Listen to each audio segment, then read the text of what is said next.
வணக்கம். தமிழ் ஃபுட் கார்னரில் இன்றைக்கி தக்காளி சட்னி பண்ண போகிறோம்.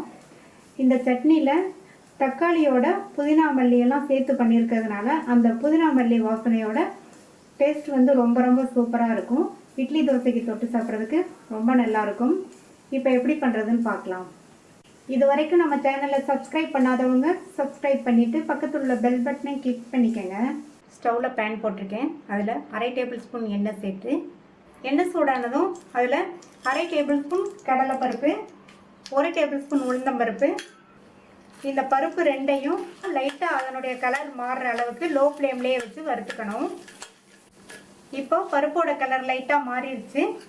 இது கூட 1/2 டீஸ்பூன் கொத்தமல்லி விதையும் சேர்த்துட்டு வறுத்துக்கலாம். கொத்தமல்லி விதையும் சேர்ந்து நல்லா வறுபற்றும்.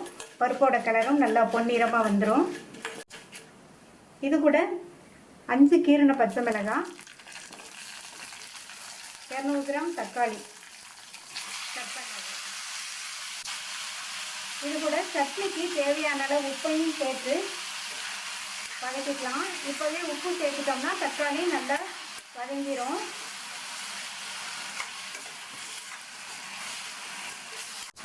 தக்காளியை இந்த மாதிரி லேசாக வதக்கி விட்டுட்டு மூடி வச்சிடலாம். தக்காளி நல்லா வதங்கி மசிஞ்சு வரட்டும். இடையில திறந்து பார்த்து அப்பப்போ கிண்டி விட்டுக்கணும். தக்காளி எல்லாம் நல்லா வதங்கி மசிஞ்சிருச்சு. இது கூட 10-12 புதினா இலைகளை சேர்த்து நல்லா ஒரு பெரட்டி விட்டுட்டு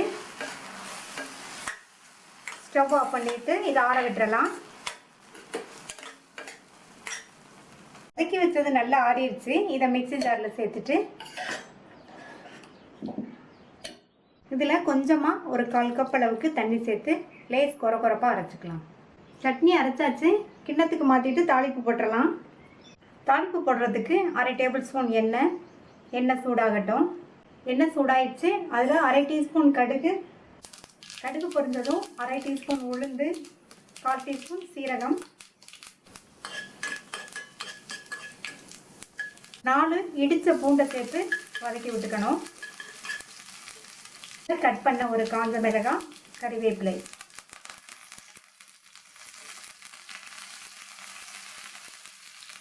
தாளிப்பு இந்த சட்னியில் சேர்த்துடலாம்.